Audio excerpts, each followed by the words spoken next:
以捷运而居是许多人的购物准则。当然，这也让捷运公共住宅的行情总是高于区域的1到2成。那为了提升建案的增值性，所以有许多建商纷纷祭出了许多的行销方案，其中又以南势角的南方之星再造形象商圈计划最受到瞩目。只要走出南势角站，目光会立刻被南方之星高耸吸引的外观所吸引。转个弯几步路，就可以看见建商精心为中和打造的特色商街。虽然目前还在招商期，但颇具行销概念的建商，却也早已为店面换上吸睛的糖果色外墙和时尚流行兼具的橱窗设计，让住户与每天经过的路人无不期待商圈正式开幕的那一天。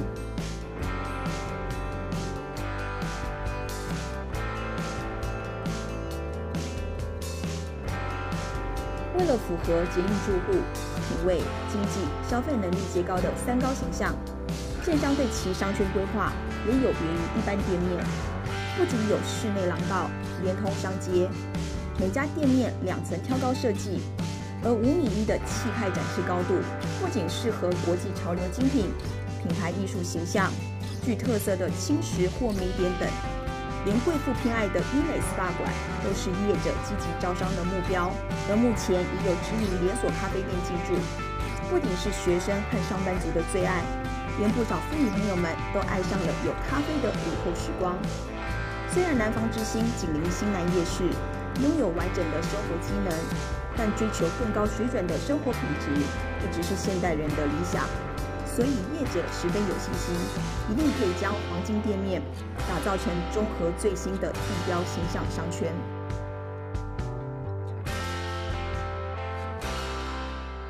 对于时间就是金钱的现代人而言，到家就是到站，一直是许多通勤族的梦想。而公购宅除了有交通的便利性之外，生活机能的便捷与人潮的聚集，一直是自住与投资客的诱因。所以，就算政府再怎么打房，其房价也波动不大。只可惜有许多的建案一旦被销售完毕之后，就只剩下维护而非经营，所以房价呢也只能被动地跟着大环境涨跌了。以信义商圈为例，目前是台北市最具指标性的商圈，除了有多家百货公司外，还有饭店、时尚餐厅等。这里已渐渐取代东区，